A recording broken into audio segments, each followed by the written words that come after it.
I always thought the worst betrayals came from strangers. You know, the people you don't know well, the ones you never fully trust to begin with. But nothing prepares you for the moment you realize the real danger was sitting right across your childhood dinner table. If someone had told me a few months ago that my own parents would willingly abandon my daughter, lock her inside an empty house, and leave her there alone for days while they enjoyed a luxury vacation, I would have said they were crazy. Yet that's exactly what happened. And the part that still keeps me up at night? I trusted them. I trusted them with the person I love most in this world. I trusted them because, despite everything, you want to believe that your parents, no matter how selfish or difficult, would never hurt your child. But when that illusion shattered, it shattered violently. What started as a desperate favor, asking my parents to watch my daughter while I traveled for work, turned into a nightmare that exposed just how broken some family ties really are. When my ex-wife left, it felt like the ground had been ripped out from under me. She didn't just leave me. She left our daughter too. One day she sat me down, told me she had fallen in love with someone else and that she was moving to Australia to start a new life. She said she needed freedom, needed a fresh start, and taking care of a child didn't fit into that picture. I still remember the way Emma clung to her that morning, crying, begging her not to go. And just like that, it was the two of us against the world. It wasn't easy, but over time we built something strong, something real. I was everything to her, and she was everything to me. I learned how to braid her hair, helped her with homework, made sure she never felt like she was missing anything. So when I got the offer to attend an important business conference across the country, I was torn. It was a huge opportunity, the kind of event that could open doors for me and create a better life for us. But it also meant I needed someone to watch Emma for a few days. I didn't have many options. Babysitters weren't an option for that long, and most of my friends had families of their own to juggle, so I turned to my parents. Despite our complicated history, they seemed genuinely excited when I asked. They even insisted. They talked about how much they'd love the bonding time, how proud they were to help, and a part of me wanted to believe that maybe, just maybe, they were changing. I laid out everything carefully. Her schedule, her favorite meals, bedtime routines, emergency contacts. I even typed up a 2-page guide to make it foolproof. Before leaving, I looked my mother and father in the eye and said, "Promise me you'll never leave her alone, not even for a minute." They nodded without hesitation, smiled, and assured me everything would be fine, and with that, I boarded my flight, believing I had done the right thing for all of us. I couldn't have been more wrong. At first, everything seemed perfect. Every morning my phone would buzz with a new video from my parents. Emma laughing as she chased bubbles in the backyard, Emma coloring at the kitchen table, Emma smiling wide with a plate of pancakes in front of her. They sent little text updates too, saying how sweet she was, how much fun they were having. I soaked it all up, every picture, every cheerful emoji. It made being away just a little easier. I told myself that maybe I had been too hard on them in the past. Maybe they really could show up when it mattered. During our nightly video calls, Emma would wave at the camera, show me her drawings, and tell me she was having fun. I noticed she seemed a little quieter than usual, but I chalked it up to missing me. I mean, she was only 7. Of course, she'd be a little off with her dad halfway across the country. There were small things that didn't quite add up. One time I asked what they had for dinner, and she just said, "I had cereal." But my parents jumped in quickly, saying they made her spaghetti after. Another time I asked to see her room during the call, and they said the Wi-Fi was weak upstairs. Weird, but I was tired, busy, and honestly, I didn't want to believe anything could be wrong. So I brushed it all off. I stayed focused on my meetings, pushing down the uneasy feeling that kept creeping into the back of my mind. After all, I was thousands of miles away. What could I do? I told myself not to be paranoid, that I was lucky to have family willing to help. I clung to that idea because the alternative, the thought that they might not be taking care of her the way they promised, was too painful to face. At least not yet. The call came in late afternoon, just as I was wrapping up a meeting. I almost didn't answer because the number was unfamiliar, but something told me to pick up. It was Mrs. Ramirez, my parents' neighbor. I barely knew her, but her voice was trembling. She said she'd been hearing a child crying for hours and that nobody seemed to be home. My heart stopped. I asked her if she was sure. Maybe Emma was, just upset about something small. Maybe my parents had just stepped out for a second. Mrs. Ramirez paused and then said the words that made my blood run cold. "I don't think anyone has been there for days." I tried calling my parents immediately. No answer. I called again, straight to voicemail. I texted. I called their hotel. Nothing. It didn't make sense. They were supposed to be there. They promised. In that moment, instincts kicked in. I told Mrs. Ramirez to stay with Emma if she could, but she told me the house was locked tight. She couldn't get in. She asked if she should call the police. I told her yes, absolutely. Call 911 now. I hung up and immediately called them myself, barely able to get the words out. My daughter was trapped, alone, abandoned. I kept imagining her sitting there, scared, not knowing if anyone was coming for her. I could barely breathe. Every second dragged like an eternity while I stayed glued to the phone waiting for updates. Minutes later, Mrs. Ramirez called back. The police had arrived. They broke in through the back door. They found Emma curled up on the couch, clutching a blanket, dehydrated and terrified. She hadn't eaten properly in days. She didn't even have a real sense of time anymore. When I heard that she was safe, I broke down right there in the middle of the conference center, surrounded by strangers. I didn't care. I just knew I needed to get to my daughter as fast as humanly possible. I didn't even pack. I just grabbed my keys, threw everything into my bag, and ran for the airport. Was on the first flight I could find, a red-eye that felt like the longest ride of my life. Every second I wasn't with Emma felt unbearable. I couldn't shake the images from my head, her crying, hungry, wondering why no one was coming. When I landed, I didn't stop. I jumped in a rental car and started driving home like a madman. I got pulled over twice for speeding.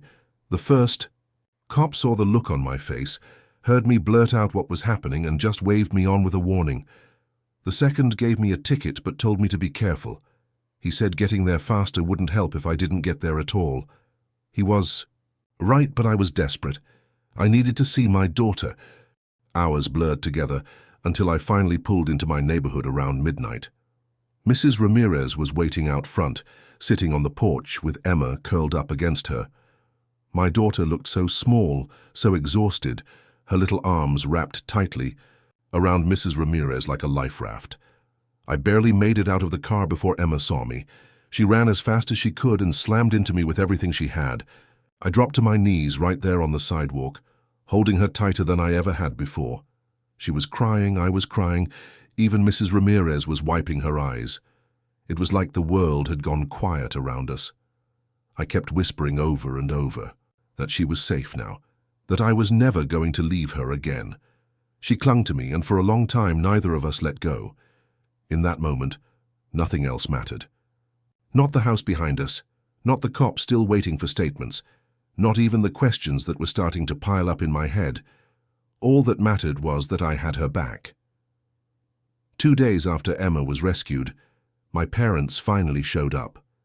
They pulled into the driveway like nothing had happened, casually unloading bags from the trunk like they were coming home from a grocery run.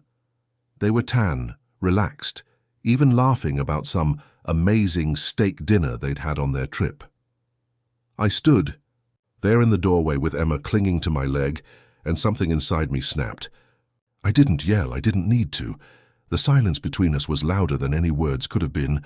My father gave a fake surprised look and asked, "Why all the drama? We were just gone a few days. She's fine." My mother chimed in, blaming me for overreacting, saying Mrs. Ramirez should have minded her own business. They acted like abandoning a 7-year-old for days was no big deal, like I was the one being unreasonable for being furious. I told them flat out, in the coldest voice I've ever used, that they were done. Done seeing Emma, done having access to our lives, done pretending they were the loving grandparents they liked to show off about to their friends. I went straight to the garage, took the spare keys to the car I'd let them use, cancelled their access to the credit cards I had helped them with, and told them to leave immediately. My dad tried to bark something back, puffing up his chest like he used to when I was a kid, but I didn't flinch. I just stared him down and said, "You abandoned my daughter. You don't get to be in our lives anymore." They stood there frozen. For a second, like they couldn't believe they weren't in control anymore. And then finally they left, still trying to act like they were the victims. I locked the door behind them, looked down at Emma, and promised her out loud that nobody would ever leave her behind again. It didn't take long before the calls started. First a few passive-aggressive texts from distant cousins, then full-on voicemails from aunts and uncles I hadn't heard from in years. Somehow my parents had spun the story into a tale where they were the victims, and I was the cruel, ungrateful son who had turned his back on them after they tried their best to help. They told everyone that I had ripped Emma away from them, that I was brainwashing her against her own grandparents. They left out the part where they abandoned her to take a luxury vacation. They left out the police report, the 911 call, the fact that my daughter could have been seriously hurt, or worse. At first I tried to ignore it. I thought anyone who really knew me would see through the lies. But the more the calls came in, the more I realized just how much poison they were spreading. Some family members demanded to know why I was being so harsh. Others warned me that I was going to regret it when my parents were gone someday. A few even hinted that maybe I was overreacting, that maybe I should be the bigger person and forgive them. It was like everyone had forgotten who the real victim was. Emma, a 7-year-old little girl who trusted her grandparents to protect her, not leave her trapped and scared and hungry for days. I felt like I was fighting a battle I didn't even ask for against people who had already made up their minds. It hurt more than I wanted to admit, but I stayed silent. I had learned the hard way that defending myself against people who refused to hear the truth was a waste of energy. I decided then that I wasn't going to argue. I was just going to live in a way that made the truth impossible to ignore. I knew I couldn't stay quiet forever. Eventually, the lies got too loud to ignore. So I picked up the phone and called the one person in my family I still trusted without hesitation, Aunt Caroline. She was different. She'd always been the one who listened, the one who never cared about appearances or family politics. I told her everything, no sugarcoating, no holding back. I explained how Mrs. Ramirez had found Emma alone, how the police had to break in, how my parents had completely abandoned her without telling anyone. I could hear the shock in Aunt Caroline's voice as I laid it all out. She kept saying, "Oh, my God," over and over. She asked questions, real ones, the kind someone asks when they actually care about the truth, not just about protecting their own pride. After I finished, there was a long silence. Then she said, "You did the right thing." And everyone needs to hear it. I didn't have to ask twice. Word started spreading. And this time it wasn't just my parents' version floating around. People started putting the pieces together. The police report, the fact that no one could reach my parents during those days, the neighbor's statement. It all came out. The sympathy they had worked so hard to build crumbled almost overnight. Suddenly the cousins who had lectured me went quiet. The aunts who had scolded me stopped calling. Some even sent awkward apologies, pretending they hadn't picked a side when it was obvious they had. My parents tried to keep up the act for a while, but it was like trying to patch a sinking ship with duct tape. The truth had a way of slipping through the cracks, no matter how much they tried to twist it. And in the end, the truth was all I needed. A few weeks later, just when I thought things had finally settled down, they showed up at my front door. My parents standing there like nothing had happened, with Uncle Greg in tow. Uncle Greg had always been the family's enforcer, the guy they sent in whenever someone needed to be guilt-tripped or pushed around. I opened the door just wide enough to hear what they had to say, but I didn't invite them in. My mother immediately launched into a speech about how family sticks together and how you don't turn your back on the people who raised you. My dad stood there, arms crossed, trying to look tough. And Uncle Greg, well, he jumped straight to demands. They wanted the car back. They wanted the credit cards reinstated. They wanted the apology they felt they deserved. I just stood there letting them talk, watching them pile on the arrogance and entitlement like nothing had changed. When they finally stopped long enough for me to speak, I kept it simple. I told them the truth hadn't changed. That leaving a child alone for days wasn't something you could spin or apologize your way out of. I told them Emma's safety came first, and that meant they were out of our lives permanently. If they showed up again, if they kept harassing us, I would call the police and file for a restraining order. No warnings, no more second chances. Uncle Greg started to bluster, calling me disrespectful, ungrateful, brainwashed. But it didn't matter. None of it mattered anymore. I wasn't that scared kid they could bully into submission. I shut the door in their faces without another word. It was the cleanest break I had ever made, and for the first time in a long time, it felt like freedom. About a month after the showdown at my door, I got a letter in the mail that almost made me laugh out loud. It was from a lawyer, supposedly representing my parents. The letter accused me of elder abuse and financial abandonment. They were demanding damages for emotional distress and for the sudden loss of support they had come to rely on. I read it twice just to make sure I wasn't hallucinating. After everything they had done, after putting my daughter's life at risk, they had the nerve to act like they were the victims because I had taken away the car and cancelled the credit cards. For a second I felt that old familiar flash of panic. Lawyers, court, family drama spilling into legal messes. But then I remembered something important. I hadn't done anything wrong. If anything, I had been way too patient with them for way too long. So I handed the letter to my lawyer, a calm, no-nonsense woman who had seen it all before. She read it, snorted, and said, "They don't have a case." She drafted a response so fast it made my head spin. Short, clear, and firm. There would be no settlement, there would be no apology. If they wanted to embarrass themselves by trying to push a case like this into court, we would be more than happy to show the judge the police report, the 911 logs, the neighbor's statement, and every bit of evidence proving just how little they cared for Emma's safety. Unsurprisingly, we never heard back after that. The threat was empty, just like their promises, just like their version of family loyalty. It was the last gasp of people who thought they could scare me back into submission, but they had underestimated how far I would go to protect my daughter. And this time I wasn't backing down. In the end, cutting them out of our lives wasn't just about protecting Emma, it was about protecting myself too. About breaking a cycle that had gone on way too long. For months after everything happened, I kept waiting for the guilt to hit me. I kept expecting to wake up one morning feeling like maybe I had gone too far. But that feeling never came. Instead, every day felt a little lighter, a little freer. Emma and I settled into a new rhythm. Just the two of us, figuring things out, building a home that felt safe. She stopped waking up in the middle of the night crying. She started smiling more, laughing louder. And I realized that for the first time in her life, she didn't have to be afraid of being left behind. I didn't have to keep one eye open wondering when the next betrayal would come. I could finally focus on giving her the kind of childhood she deserved, one built on trust, on real love, not guilt trips and broken promises. Some people will tell you that family is everything, that blood is thicker than water. But I learned that real family isn't about blood. It's about who shows up when it matters, who keeps their promises, who puts love into action when it counts. Emma is my family. Mrs. Ramirez, Aunt Caroline.